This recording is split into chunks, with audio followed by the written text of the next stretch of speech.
ना ही उन्होंने सानू कुछ दस्सिया, सानू आई भी नहीं पता लग्या कागज़ ते की लिखिया की नहीं। तो आर्डर आ गया तो ये हुण मेरे तो वस च है नहीं गा, मैं कुछ नहीं कर सकता। उठ के वो पिछले गेट चला गया। 11 ਦੇ ਐਮਸੀਆਂ ਦੇ ਸਾਈਨ ਹੈ ਵੀ ਅਸੀਂ ਇਹਨਾਂ ਦੇ ਨਾਲ ਹੈ, ਸੁਮਨ ਦੇਵੀ ਜੀ ਦੇ ਔਰ ਵਾਈਸ ਪ੍ਰਧਾਨ ਰਜਨੀ ਰਾਣੀ ਨੂੰ ਅਸੀਂ ਇਲੈਕਟ ਕਰਦੇ ਹਾਂ, ਉਹਨਾਂ ਨੂੰ ਅਣਗੌਲਿਆਂ ਕੀਤਾ ਜਾ ਰਿਹਾ ਜੀ। ਪਰ ਪਤਾ ਨਹੀਂ ਕਿਉਂ ਹੁਣ ਉਹ ਆਪਣਾ ਉਹ ਬੰਦ ਲਿਫਾਫਾ ਲੈ ਕੇ ਆਏ। ਸਾਨੂੰ ਤਾਂ ਇਹ ਵੀ ਨਹੀਂ ਦਿਖਾਇਆ ਗਿਆ ਕਿ ਉਹ ਲਿਫਾਫੇ ਤੇ ਲਿਖਿਆ ਕੀ ਆ।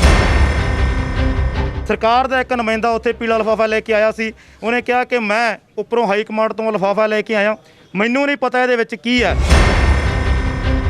ਕੱਲਿਆਂ ਕਹਿਣ ਨਾਲ ਪ੍ਰਧਾਨ ਨਹੀਂ ਬਣਨਾ ਜੀ, ਪ੍ਰਧਾਨ ਤਾਂ ਹੁਣ ਪ੍ਰੋਪਰ ਬਣੂਗਾ ਇਹਨਾਂ ਦਾ, ਠੀਕ ਹੈ ਨਾ। ਜੋ ਇਹ ਅੱਗੇ ਫੈਸਲਾ ਕਰਨਗੇ ਇਹਨਾਂ ਦੀ ਪਾਰਟੀ, ਅਸੀਂ ਸਮਰਥਨ ਦੇਣਾ ਸੀ, ਅਸੀਂ ਦੇਤਾ। ਹੁਣ ਜਿਹੜੀ ਇਹਨਾਂ ਦੀ ਗਤੀਵਿਧੀ ਹੋਊਗਾ ਇਹਨਾਂ ਤੇ ਡਿਪੈਂਡ ਕਰਦਾ। ਸਤਿ ਸ਼੍ਰੀ ਅਕਾਲ ਜੀ, ਤੁਸੀਂ ਦੇਖ ਰਹੇ ਹੋ ਲੋਕ ਆਵਾਜ਼ ਟੀਵੀ ਤੇ ਮੈਂ ਮਨਿੰਦਰਜੀਤ ਸਿੱਧੂ। ਅੱਜ ਜੈਤੋ ਨਗਰ ਕੌਂਸਲ ਦੀ ਪ੍ਰਧਾਨਗੀ ਦੀ ਚੋਣ ਹੋਈ ਹੈ। ਪ੍ਰਧਾਨਗੀ ਦੇ ਵਿੱਚ ਜਿਹੜਾ ਪਾਰਟੀ ਵੱਲੋਂ ਜਿਹੜਾ ਲਿਫਾਫਾ ਆਇਆ ਸੀ ਉਹਦੇ ਵਿੱਚੋਂ ਪ੍ਰਧਾਨ ਦਾ ਨਾਮ ਸਰਜੀਤ ਬਾਬਾ ਦਾ ਨਿਕਲਿਆ। ਤਾਂ ਸਰਜੀਤ ਬਾਬਾ ਦੇ ਪ੍ਰਧਾਨ ਚੁਣੇ ਜਾਣ ਤੋਂ ਬਾਅਦ ਜਿਹੜਾ ਇੱਕ ਦੂਜਾ ਧੜਾ ਸੀ ਜਿਸ ਨੂੰ ਰਿਪਰੈਜ਼ੈਂਟ ਸੁਮਨ ਦੇਵੀ ਕਰ ਰਹੇ ਸੀ, ਉਹਨਾਂ ਵੱਲੋਂ ਵਿਰੋਧ ਜਤਾਇਆ ਜਾ ਰਿਹਾ। ਉਹਨਾਂ ਵੱਲੋਂ ਕਿਹਾ ਜਾ ਰਿਹਾ ਕਿ ਬਹੁਮਤ ਸਾਡੇ ਕੋਲ ਹੈ, ਲੋਕਤੰਤਰਕ ਪ੍ਰਕਿਰਿਆ ਨਾਲ ਅਸੀਂ ਪ੍ਰਧਾਨ ਬਣਨਾ ਸੀ, ਪਰ ਸਾਡੇ ਨਾਲ ਧੱਕੇਸ਼ਾਹੀ ਹੋਈ ਹੈ। ਤਾਂ ਇਸ ਵਕਤ ਵੀ ਉਹ ਪ੍ਰੈਸ ਕਾਨਫਰੰਸ ਕਰ ਰਹੇ ਆ। ਗੱਲਬਾਤ ਕਰਦੇ ਆ ਸੁਮਨ ਦੇਵੀ ਜੀ ਨਾਲ ਕਿ ਕੀ ਕੁਝ ਵਾਪਰਿਆ ਅੰਦਰ, ਕੀ ਉਹ ਚਾਹੁੰਦੇ ਆ। ਸੁਮਨ ਦੇਵੀ ਜੀ, ਕੀ ਪ੍ਰਕਿਰਿਆ ਅੰਦਰ ਨਿਭਾਈ ਗਈ ਹੈ ਜਦੋਂ ਪ੍ਰਧਾਨ ਇਲੈਕਟ ਹੋਇਆ? ਉਦੋਂ ਸਿਰਫ ਉਹਨਾਂ ਨੇ ਬਸ ਇੱਕ ਲਿਫਾਫਾ, ਯੈਲੋ ਰੰਗ ਦਾ ਲਿਫਾਫਾ ਸੀ, ਉਹਨੂੰ ਖੋਲ੍ਹਿਆ ਤੇ ਅਨਾਉਂਸ ਕਰਤਾ। ਤੇ ਉਸ ਤੋਂ ਬਾਅਦ ਅਸੀਂ ਕਿਹਾ ਹੈਗਾ ਵੀ ਅਸੀਂ ਇਹਦੇ ਨਾਲ ਸਹਿਮਤ ਨਹੀਂ। ਮੈਂ ਕੈਂਡੀਡੇਟ ਹਾਂ ਖੁਦ, ਤੇ ਵੋਟਾਂ ਪਵਾਈਆਂ ਜਾਣ ਐਮਸੀਆਂ ਤੋਂ, ਜਿਹਨੂੰ ਜ਼ਿਆਦਾ ਵੋਟਾਂ ਪੈਣਗੀਆਂ ਉਹਨੂੰ ਐਮਸੀ ਚੁਣਦੀ ਹਾਂ। ਜਦੋਂ ਤੁਸੀਂ ਅਸਹਿਮਤੀ ਪ੍ਰਗਟਾਈ ਉਦੋਂ ਜਿਹੜੇ ਮੌਕੇ ਦੇ ਅਫਸਰ ਸੀ ਉਹਨਾਂ ਦਾ ਹੀ ਕਹਿਣਾ ਸੀ? ਉਹਨਾਂ ਦਾ ਕਹਿਣਾ ਸੀ ਜੀ ਉੱਤੋਂ ਤਾਂ ਆਰਡਰ ਆ ਗਿਆ ਤੇ ਇਹ ਹੁਣ ਮੇਰੇ ਤਾਂ ਵਸ 'ਚ ਹੈ ਨਹੀਂ ਗਾ, ਮੈਂ ਕੁਝ ਨਹੀਂ ਕਰ ਸਕਦਾ। ਉੱਠ ਕੇ ਉਹ ਪਿਛਲੇ ਗੇਟ ਚਲਾ ਗਿਆ। ਉੱਠ ਕੇ ਚਲੇ ਗਏ ਆ। ਅੱਛਾ, ਤੁਹਾਡੇ ਹਿਸਾਬ ਨਾਲ ਜੇ ਇਲੈਕਸ਼ਨ ਹੁੰਦਾ, ਜੇ ਸਹੀ ਇਲੈਕਸ਼ਨ ਹੁੰਦਾ ਤਾਂ ਤੁਹਾਡੇ ਕੋਲ ਬਹੁਮਤ ਸੀ ਪੂਰੀ? ਹਾਂ, ਸਾਡੇ ਕੋਲ 11 ਮੈਂਬਰ ਪੂਰੇ ਸੀਗੇ। 11 ਮੈਂਬਰ? ਹਾਂਜੀ। ਤੁਸੀਂ ਮੰਨਦੇ ਹੋ ਕਿ ਕਿਤੇ ਨਾ ਕਿਤੇ ਜਿਹੜਾ ਲੋਕਤੰਤਰਕ ਪ੍ਰਕਿਰਿਆ ਉਹ ਨਹੀਂ ਅਪਣਾਈ ਗਈ ਇਸ ਦੇ ਵਿੱਚ? ਲੋਕਤੰਤਰ ਜੋ ਚੁਣਾਵ ਹੋਣਾ ਚਾਹੀਦਾ, ਹਾਂ, ਨਹੀਂ ਅਪਣਾਈ ਗਈ। ਨਾ ਹੀ ਉਹਨਾਂ ਨੇ ਸਾਨੂੰ ਕੁਝ ਦੱਸਿਆ, ਸਾਨੂੰ ਆਈ ਵੀ ਨਹੀਂ ਪਤਾ ਲੱਗਿਆ ਕਾਗਜ਼ ਤੇ ਕੀ ਲਿਖਿਆ ਕੀ ਨਹੀਂ ਲਿਖਿਆ ਸੀ। ਸਾਨੂੰ ਕਿਸੇ ਨੂੰ ਕੁਝ ਨਹੀਂ ਪਤਾ। ਸਾਡੇ ਨਾਲ ਆਜ਼ਾਦ ਉਮੀਦਵਾਰ ਡਾਕਟਰ ਬਲਵਿੰਦਰ ਜੀ ਨੇ, ਜੋ ਕਿ ਪਹਿਲਾਂ ਵੀ ਐਮਸੀ ਰਹਿ ਚੁੱਕੇ ਆ, ਹੁਣ ਦੁਬਾਰਾ ਐਮਸੀ ਬਣੇ ਆ। ਡਾਕਟਰ ਸਾਹਿਬ, ਕੀ ਸਾਰੇ ਨੂੰ ਤੁਸੀਂ ਦੇਖਦੇ ਹੋ, ਤੁਸੀਂ ਤਾਂ ਆਜ਼ਾਦ ਹੋ, ਤੁਸੀਂ ਇਹਨਾਂ ਨੂੰ ਕੀ ਸੋਚ ਕੇ ਸਮਰਥਨ ਦਿੱਤਾ ਸੀ ਤੇ ਕੀ ਲੱਗਦਾ ਕਿ ਕਿਉਂ ਨਹੀਂ ਇਹਨਾਂ ਨੂੰ ਜਿਹੜਾ ਪਾਰਟੀ ਵੱਲੋਂ ਜਦੋਂ ਇੱਕ ਪਾਸੇ ਇਹਨਾਂ ਕੋਲ ਬਹੁਮਤ ਸੀ ਤੇ ਇਹਨਾਂ ਨੂੰ ਪ੍ਰਧਾਨ ਬਣਾਇਆ ਗਿਆ? ਦੇਖੋ, ਇਹ ਕਾਂਗਰਸ ਪਾਰਟੀ ਦੀ ਆਪਦੀ ਨਿੱਜੀ, ਮੈਂ ਤਾਂ ਇਹ ਕਹਿੰਦਾ ਸਾਡੇ ਮਾਣਯੋਗ ਐਮਪੀ ਸਾਹਿਬ ਇਲੈਕਟਡ ਨੇ, 8 ਹਲਕਿਆਂ ਦੇ ਮਾਲਕ ਹੈ। ਉਹਨਾਂ ਵੱਲੋਂ ਮਤਲਬ ਉਹਨਾਂ ਨੂੰ ਅਣਸੁਣਿਆ ਇੱਕ ਲੈਟਰ ਦੇ ਉੱਤੇ ਜਿੱਥੇ ਐਮਪੀ ਸਾਹਿਬ ਦੇ ਸਾਈਨ ਨੇ ਔਰ 11 ਦੇ ਐਮਸੀਆਂ ਦੇ ਸਾਈਨ ਹੈ ਵੀ ਅਸੀਂ ਇਹਨਾਂ ਦੇ ਨਾਲ ਹੈ, ਸੁਮਨ ਦੇਵੀ ਜੀ ਦੇ ਔਰ ਵਾਈਸ ਪ੍ਰਧਾਨ ਰਜਨੀ ਰਾਣੀ ਨੂੰ ਅਸੀਂ ਇਲੈਕਟ ਕਰਦੇ ਹਾਂ, ਉਹਨਾਂ ਨੂੰ ਅਣਗੌਲਿਆਂ ਕੀਤਾ ਜਾ ਰਿਹਾ ਜੀ। ਤਾਂ ਇਹ ਤਾਂ ਹੁਣ ਸਾਨੂੰ ਜਿਹੜਾ ਸਪਸ਼ਟ ਰੂਪ ਦੇ ਵਿੱਚ ਜਿਹੜਾ ਅਣਸੁਣਿਆ ਕੀਤਾ ਜਾ ਰਿਹਾ, ਅਣਗੌਲਿਆਂ ਕੀਤਾ ਜਾ ਰਿਹਾ। ਕੈਪਟਨ ਸਾਹਿਬ ਵੱਲੋਂ ਵੱਡੇ ਵੱਡੇ ਬੋਰਡ ਲਗਾਏ ਗਏ ਆ ਪੰਜਾਬ ਦੇ ਵਿੱਚ ਕਿ 50% ਰਾਖਵਾਂਕਰਨ ਔਰਤਾਂ ਲਈ ਹੈ। ਇੱਥੇ ਤਾਂ ਦੋਨੇ ਸੀਟਾਂ ਦੇ ਉੱਤੇ ਔਰਤਾਂ ਸੀ, ਪ੍ਰਧਾਨ ਤੇ ਵਾਈਸ ਪ੍ਰਧਾਨ। ਕਿਤੇ ਉਹ ਜਿਹੜਾ ਦਾਅਵਾ ਸੀ ਉਹ ਹੁਣ ਦਿਖਾਈ ਨਹੀਂ ਦੇ ਰਿਹਾ। ਪਹਿਲੀ ਵਾਰੀ ਇਹ ਹੋ ਰਿਹਾ ਸੀਗਾ ਕਿ ਬਾਬਾ ਸਾਹਿਬ ਦੁਆਰਾ ਲਿਖੇ ਹੋਏ ਸੰਵਿਧਾਨ ਦੇ ਮੁਤਾਬਕ ਔਰ ਉਹਨਾਂ ਵੱਲੋਂ ਜੋ ਔਰਤਾਂ ਨੂੰ ਅਧਿਕਾਰ ਦਿੱਤੇ ਜਾਣੇ, ਉਹਨਾਂ ਨੇ ਕਿਹਾ ਵੀ ਦਿੱਤੇ ਜਾਣ, ਤਾਂ ਪਹਿਲੀ ਵਾਰੀ ਹੋ ਰਿਹਾ ਸੀ ਪ੍ਰਧਾਨ ਔਰ ਵਾਈਸ ਪ੍ਰਧਾਨ ਔਰਤਾਂ ਨੂੰ ਬਣਾਇਆ ਜਾ ਰਿਹਾ ਸੀ। ਅਸੀਂ ਉਹਦੇ ਕਰਕੇ ਸਹਿਮਤ ਸੀਗੇ ਵੀ ਔਰਤ ਨੂੰ ਬਰਾਬਰਤਾ ਮਿਲਣੀ ਚਾਹੀਦੀ ਹੈ। ਹਾਂ, ਅੱਧ ਦੀ ਆਬਾਦੀ ਹੈ, ਤਾਂ ਇਸ ਵਾਰੀ ਪ੍ਰਧਾਨ ਔਰ ਵਾਈਸ ਪ੍ਰਧਾਨ ਫੀਮੇਲ ਹੋਣ, ਅਸੀਂ ਸਹਿਮਤ ਹਾਂ।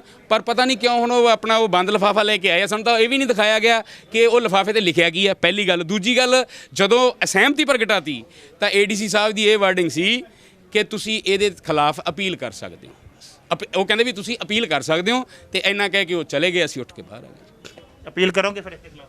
ਇਹ ਤਾਂ ਹੁਣ ਸਾਰੇ ਅਸੀਂ ਬੈਠੇ ਹਾਂ ਜੀ, ਜੋ ਵੀ ਹੈ ਸਾਰਿਆਂ ਦਾ ਜੋ ਹੋਊਗਾ ਉਹ ਡਿਸੀਜਨ ਹੋਊਗਾ ਉਵੇਂ ਹੋਊਗਾ। ਸਾਡੇ ਨਾਲ ਸ਼੍ਰੋਮਣੀ ਅਕਾਲੀ ਦਲ ਤੋਂ ਜਿਹੜੇ ਕੌਂਸਲਰ ਨਰਿੰਦਰ ਰਾਮਿਆਣਾ, ਉਹਨਾਂ ਵੱਲੋਂ ਵੀ ਸੁਮਨ ਦੇਵੀ ਦੀ ਸਪੋਰਟ ਕੀਤੀ ਗਈ ਹੈ। ਰਾਮਿਆਣਾ ਸਾਹਿਬ, ਕਿਵੇਂ ਦੇਖਦੇ ਹੋ ਤੁਹਾਡੀ ਪਾਰਟੀ ਵੱਲੋਂ ਇਹਨਾਂ ਨੂੰ ਜਿਹੜਾ ਤੁਹਾਡੇ ਵੱਲੋਂ ਸਮਰਥਨ ਦਿੱਤਾ ਗਿਆ ਸੀ? 11 ਐਮਸੀਆਂ ਦਾ ਇਹ ਕਹਿ ਰਿਹਾ ਕਿ ਮੇਰੇ ਨਾਲ ਸੀ, ਕੋ ਟੋਟਲ 17 ਐਮਸੀ ਹੈ, ਬਹੁਮਤ ਕਹਿੰਦੇ ਸਾਡੇ ਕੋਲ ਸੀ, ਫਿਰ ਵੀ ਨਾ ਚੁਣਿਆ ਜਾਣਾ। ਬਿਲਕੁਲ ਬਹੁਮਤ ਇਹਨਾਂ ਦੇ ਨਾਲ ਸੀ ਜੀ। ਅੰਦਰ ਜਿਹੜਾ ਚੋਣ ਪ੍ਰਕਿਰਿਆ ਦੇ ਵਿੱਚ ਲੋਕਤੰਤਰ ਦਾ ਪੂਰੀ ਤਰ੍ਹਾਂ ਨਾਲ ਘਾਣ ਕੀਤਾ ਗਿਆ, ਲੋਕਤੰਤਰ ਦੀਆਂ ਧੱਜੀਆਂ ਉਡਾਈਆਂ ਗਈਆਂ। ਤਰੀਕਾ ਇਹ ਅਪਣਾਇਆ ਜਾਣਾ ਚਾਹੀਦਾ ਸੀ। ਏਡੀਸੀ ਸਾਹਿਬ ਨੂੰ ਚਾਹੀਦਾ ਸੀ ਕਿ ਸਾਰੇ ਮਾਣਯੋਗ ਕੌਂਸਲਰ ਸਾਹਿਬਾਨ ਨੂੰ ਇਹ ਪੁੱਛਦੇ ਕਿ ਤੁਸੀਂ ਪ੍ਰਧਾਨ ਸਰਬਸੰਮਤੀ ਨਾਲ ਚੁਣਨਾ ਚਾਹੁੰਦੇ ਹੋ ਜਾਂ ਚੋਣ ਕਰਵਾਉਣੀ ਚਾਹੁੰਦੇ ਆ। ਤਾਂ ਜੋ ਬਹੁ ਗਿਣਤੀ ਕਹਿੰਦੀ ਕਿ ਅਸੀਂ ਚੋਣ ਕਰਵਾਉਣੀ ਚਾਹੁੰਦੇ ਹਾਂ ਤਾਂ ਚੋਣ ਕਰਵਾਈ ਜਾਣੀ ਚਾਹੀਦੀ ਸੀ। ਜੇ ਕਹਿੰਦੇ ਕਿ ਸਾਡੀ ਸਰਬਸੰਮਤੀ ਹੈ, ਇੱਥੇ ਸਰਬਸੰਮਤੀ ਹੋ ਜਾਣੀ ਚਾਹੀਦੀ ਸੀ, ਪਰ ਉਹਨਾਂ ਨੇ ਅਜਿਹਾ ਕੁਝ ਨਹੀਂ ਪੁੱਛਿਆ।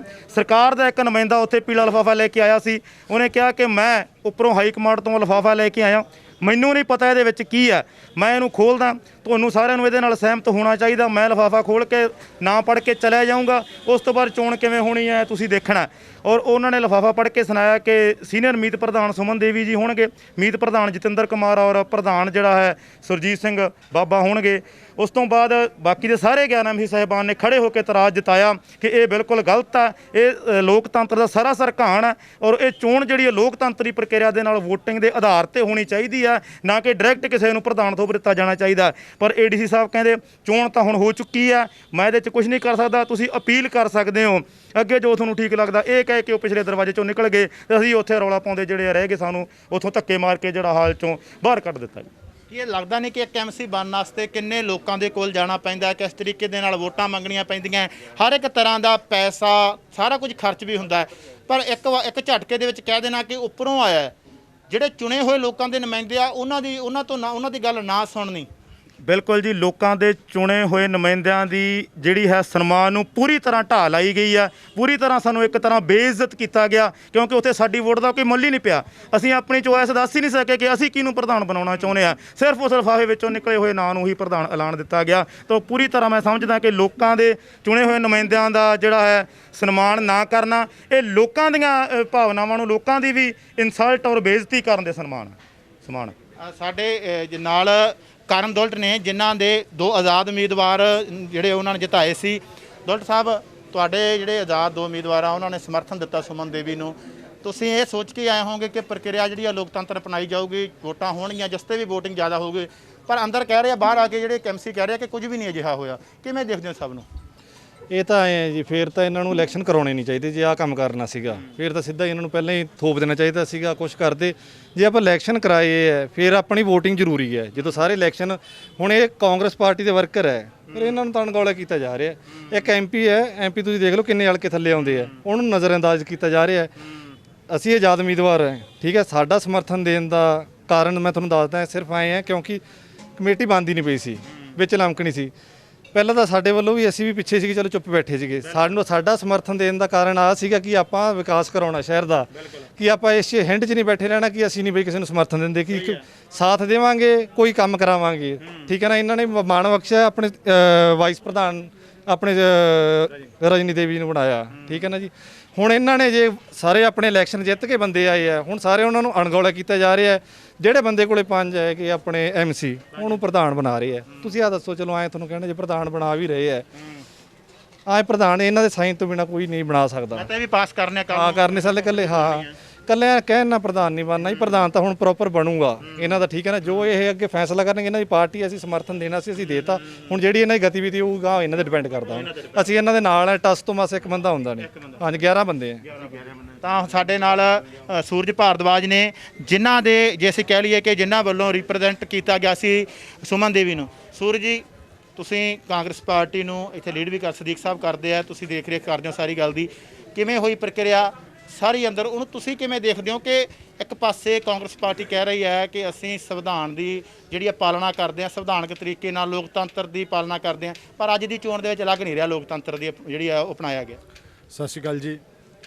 ਅੱਜ ਜਿਹੜੀ ਨਗਰ ਕੌਂਸਲ ਦੀ ਚੋਣ ਹੋਣੀ ਸੀਗੀ, ਇੱਕ ਪਾਸੇ 11 ਐਮਸੀ ਸੀਗੇ, 12ਵਾਂ ਅਗਰ ਐਮਐਲਏ ਟਿਕਟ ਪੈਂਦੀ ਉਹ ਵੀ ਸੁਮਨ ਦੇਵੀ ਜੀ ਨੂੰ ਸਮਰਥਨ ਦੇ ਰਹੇ ਸੀਗੇ। ਪਰ ਕੁਝ ਨਿਚਲੇ ਲੈਵਲ ਤੇ ਜਿਹੜੇ ਕੋਈ ਇੱਥੇ ਏਡੀਸੀ ਸਾਹਿਬ ਆਏ, ਜਿਹੜੇ ਕਨਵੀਨਰ ਬਣ ਕੇ ਆਏ ਇਲੈਕਸ਼ਨ ਕਰਾਉਣ ਵਾਸਤੇ, ਉਹਨਾਂ ਨੇ ਕਿਸੇ ਵੀ ਐਮਸੀ ਨੂੰ ਨਹੀਂ ਪੁੱਛਿਆ ਵੀ VOTING ਹੋਵੇ ਜਾਂ ਕਿਸੇ ਸਮਰਥਨ ਹੋਵੇ, ਤੇ ਉਹਨਾਂ ਨੇ ਨਾਮ ਅਨਾਉਂਸ ਕਰਤਾ। ਜਦਕਿ ਇੰਜ ਨਹੀਂ ਹੁੰਦਾ। ਜਿੱਧਰ 17 ਦੇ ਵਿੱਚੋਂ 12 ਬੰਦਿਆਂ ਦਾ ਬਹੁਮਤ ਹੈਗਾ, ਪ੍ਰਧਾਨ ਉੱਧਰ ਬਣਨਾ ਚਾਹੀਦਾ ਸੀਗਾ। ਕੋਈ ਗੱਲ ਨਹੀਂ, ਅਸੀਂ ਹਾਈ ਕਮਾਂਡ ਨੂੰ, ਹੁਣ ਜਿਹੜੇ 11-12 ਐਮਸੀ ਇਕੱਠੇ ਹੋਏ ਸਾਰਿਆਂ ਨੇ, ਇਹਨਾਂ ਨੇ ਆਪਣੇ ਤੌਰ ਤੇ ਸਾਰਿਆਂ ਨੇ ਕਿਹਾ ਵੀ ਅਸੀਂ ਸਾਡੇ ਸਾਈਨ ਹੈਗੇ ਹੈ, ਸਾਡੇ ਕੋਲ ਪਾਵਰ ਹੈਗੀ ਹੈ, ਕਿਉਂਕਿ ਲੋਕਾਂ ਨੇ ਚੁਣਿਆ। ਅੱਜ 12 ਐਮਸੀਆਂ ਨੇ ਆਪ ਮਿਲ ਕੇ ਸੁਮਨ ਦੇਵੀ ਨੂੰ ਪ੍ਰਧਾਨ ਬਣਾਤਾ ਤੇ ਰਜਨੀ ਦੇਵੀ ਨੂੰ ਵਾਈਸ ਪ੍ਰਧਾਨ ਬਣਾਤਾ। ਠੀਕ ਹੈ, ਅਸੀਂ ਹਾਈ ਕਮਾਂਡ ਨਾਲ ਗੱਲ ਕਰਾਂਗੇ, CM ਸਾਹਿਬ ਨਾਲ ਗੱਲ ਕਰਾਂਗੇ, ਕਿਉਂਕਿ ਰਜਨੀ ਦੇਵੀ ਸੁਮਨ ਦੇਵੀ ਪ੍ਰਧਾਨ ਹੈ, ਇਹ ਕੈਪਟਨ ਮਹਾਰਾਜਾ ਸਿੰਘ ਸਾਹਿਬ ਦੀ ਝੋਲੀ ਜਾਂ ਪ੍ਰਧਾਨਗੀ ਹੈ। ਤੇ ਕਾਂਗਰਸ ਪਾਰਟੀ ਹਾਈ ਕਮਾਂਡ ਦੀ ਝੋਲੀ ਹੈ ਪ੍ਰਧਾਨਗੀ ਹੈ, ਪਰ ਅਸੀਂ ਉਹਨਾਂ ਦੀ ਨੌਲੇਜ 'ਚ ਗੱਲ ਲਿਆਵਾਂਗੇ ਕਿ ਥੱਲੜੇ ਲੈਵਲ ਤੇ ਸਾਨੂੰ ਧੱਕਾ ਕੀਤਾ ਗਿਆ।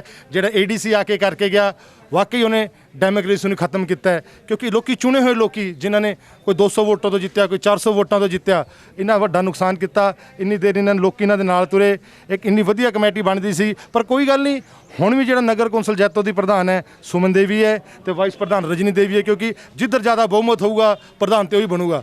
ਅਸੀਂ ਇਹ ਜਲਦੀ ਹਾਈ ਕਮਾਂਡ ਸਾਹਿਬ ਦੀ, ਮਹਾਰਾਜਾ ਸੀਐਮ ਕੈਪਟਨ ਮਹਿੰਦਰ ਸਿੰਘ ਜੀ ਦੀ ਜਲਦੀ ਨੌਲੇਜ 'ਚ ਲਿਆਵਾਂਗੇ ਤੇ ਸਭ ਕੁਝ ਠੀਕ ਹੋਊਗਾ। ਪ੍ਰਧਾਨ ਸੁਮਨ ਦੇਵੀ ਬਣੂਗੀ ਤੇ ਵਾਈਸ ਪ੍ਰਧਾਨ ਰਜਨੀ ਦੇਵੀ ਬਣੂਗੀ। ਏਡੀਸੀ ਦੇ ਤੁਸੀਂ ਨਾਮ ਲਿਆ, ਪਰ ਉਸ ਤੋਂ ਪਹਿਲਾਂ ਕੈਬਨਿਟ ਮੰਤਰੀ ਭਾਰਤ ਭੂਸ਼ਣ ਆਸ਼ੂ ਆਏ ਆ, ਉਹਨਾਂ ਨੇ ਇਹ ਗੱਲ ਕਲੀਅਰ ਕਰ ਦਿੱਤੀ ਸੀ ਕਿ ਲਿਫਾਫਾ ਆ ਚੁੱਕਿਆ। ਕੀ ਲੱਗਦਾ ਹੈ ਕਿ ਪਾਰਟੀ ਦੇ ਹੀ ਫੈਸਲੇ? ਨਹੀਂ, ਮੰਤਰੀ ਜੀ ਨੇ ਕਿਹਾ ਸੀ ਉੱਥੇ ਜਾ ਕੇ ਚੋਣ ਹੋਊਗੀ। ਅੱਛਾ, ਜਦੋਂ ਉੱਥੋਂ ਮਾਰਕੀਟ ਕਮੇਟੀ 'ਚੋਂ ਨਿਕਲੇ ਹੈ, ਮੰਤਰੀ ਕਹਿੰਦੇ ਠੀਕ ਹੈ ਜੀ, ਤੁਹਾਨੂੰ ਜਿਵੇਂ ਤੁਹਾਨੂੰ ਮਨਜ਼ੂਰ ਹੈ, ਤੁਸੀਂ ਸਮਰਥਨ ਪਾਣਾ ਸਮਰਥਨ ਪਾ ਲਓ, ਹੱਥ ਖੜੇ ਕਰਨੇ ਹੱਥ ਖੜੇ ਕਰਾ ਲਓ, ਤੁਸੀਂ ਵੋਟਿੰਗ ਕਰਨੀ ਵੋਟਿੰਗ ਕਰਾ ਲਓ। ਉਹਨਾਂ ਨੇ ਸਪਸ਼ਟ ਕਹਿ ਕੇ ਭੇਜਿਆ ਵੋਟਿੰਗ ਹੋਊਗੀ। ਇਹਦੇ ਥੱਲੇ ਲੈਵਲ ਤੇ ਪ੍ਰਸ਼ਾਸਨ ਨੇ ਕੀ ਕੀਤਾ, ਅਸੀਂ ਉੱਪਰ ਹਾਈ ਕਮਾਂਡ ਨੂੰ ਗੁਜ਼ਾਰਿਸ਼ ਕਰਾਂਗੇ ਵੀ ਸਾਡੇ ਐਮਸੀ ਨਾਲ ਧੱਕਾ ਹੋਇਆ, ਕੋਈ ਗੱਲ ਨਹੀਂ, ਥੋੜਾ ਮਿਹਨਤ ਕਰਨੀ ਪੈਣੀ ਹੈ। ਸੀਐਮ ਸਾਹਿਬ ਕੋਲ ਜਾਵਾਂਗੇ, ਹਾਈ ਕਮਾਂਡ ਦੀ ਨੌਲੇਜ ਦੇਵਾਂਗੇ ਵੀ ਥੱਲੇ ਲੈਵਲ ਤੇ ਸਾਡੇ ਐਮਸੀ ਨਾਲ ਧੱਕਾ ਕੀਤਾ ਗਿਆ। ਤਾਂ ਤੁਸੀਂ ਦੇਖਿਆ ਕਿ ਲਗਾਤਾਰ ਹੈ ਜਿਹੜਾ ਵਿਰੋਧ ਜਾਰੀ ਹੈ। ਇੱਕ ਧੜੇ ਵੱਲੋਂ ਉਹਨਾਂ ਕਿਹਾ ਜਾ ਰਿਹਾ ਕਿ ਬਹੁਮਤ ਸਾਡੇ ਕੋਲ ਸੀ, ਪਰ ਚੁਣਿਆ ਉਹਨਾਂ ਨੂੰ ਗਿਆ ਜਿਨ੍ਹਾਂ ਕੋਲ ਸਿਰਫ 5 ਐਮਸੀ ਸਨ। ਤਾਂ ਉਹਨਾਂ ਇਹ ਸਪਸ਼ਟ ਕਰ ਦਿੱਤਾ ਹੈ ਕਿ ਲੋਕਤੰਤਰ ਦਾ ਘਾਣ ਹੋਇਆ। ਸਾਰੀਆਂ ਪਾਰਟੀਆਂ, ਚਾਹੇ ਸ਼੍ਰੋਮਣੀ ਅਕਾਲੀ ਦਲ ਦਾ ਵੀ ਸਮਰਥਨ ਹੈ ਇਹਨਾਂ ਨੂੰ, ਨਰਿੰਦਰ ਰਾਮਿਆ ਉਹਨਾਂ ਨੇ ਕਿਹਾ, ਆਜ਼ਾਦ ਉਮੀਦਵਾਰਾਂ ਨੇ ਕਿਹਾ, ਖੁਦ ਸੁਮਨ ਦੇਵੀ ਨੇ ਕਿਹਾ ਕਿ ਅੰਦਰ ਜਿਹੜੀ ਪ੍ਰਕਿਰਿਆ ਹੋਈ ਹੈ ਉਹ ਲੋਕਤੰਤਰਕ ਨਹੀਂ ਹੋਈ, ਉਹ ਇੱਕ ਥੋਪਣ ਵਾਲੀ ਪ੍ਰਕਿਰਿਆ ਹੋਈ ਹੈ, ਜਿਹਦੇ ਨਾਲ ਅਸੀਂ ਅਸਹਿਮਤ ਹਾਂ। ਅਸੀਂ ਪ੍ਰਧਾਨ ਨਹੀਂ ਮੰਨਦੇ ਸਰਜੀਤ ਬਾਬਾ ਨੂੰ। ਅਸੀਂ ਜੇ ਲੋੜ ਪਈ ਹਾਈ ਕਮਾਂਡ ਕੋਲੇ ਵੀ ਜਾਵਾਂਗੇ, ਲੋੜ ਪਈ ਤਾਂ ਹਾਈ ਕੋਰਟ ਦਾ ਦਰਵਾਜ਼ਾ ਵੀ ਖੜਕਾਵਾਂਗੇ। ਹੁਣ ਦੇਖਣਾ ਇਹ ਹੋਵੇਗਾ ਕਿ ਨਗਰ ਕੌਂਸਲ ਦੀ ਜਿਹੜੀ ਵਾਗਡੋਰ ਹੈ ਸਰਜੀਤ ਬਾਬਾ ਹੱਥ ਪਾਰਟੀ ਨੇ ਦਿੱਤੀ ਹੈ, ਉਹ ਚੱਲੇਗੀ, ਡਗਮਗਾਏਗੀ। ਕੀ ਨਤੀਜੇ ਹੋਣਗੇ ਆਉਣ ਵਾਲਾ ਸਮਾਂ ਦੱਸੇਗਾ। ਤਦ ਤੱਕ ਦੇ ਲਈ ਜੁੜੇ ਰਹੋ ਲੋਕਵਾਜ ਟੀਵੀ ਦੇ ਨਾਲ। ਮਨਿੰਦਰਜੀਤ ਸਿੱਧੂ, ਜੈਤੋ।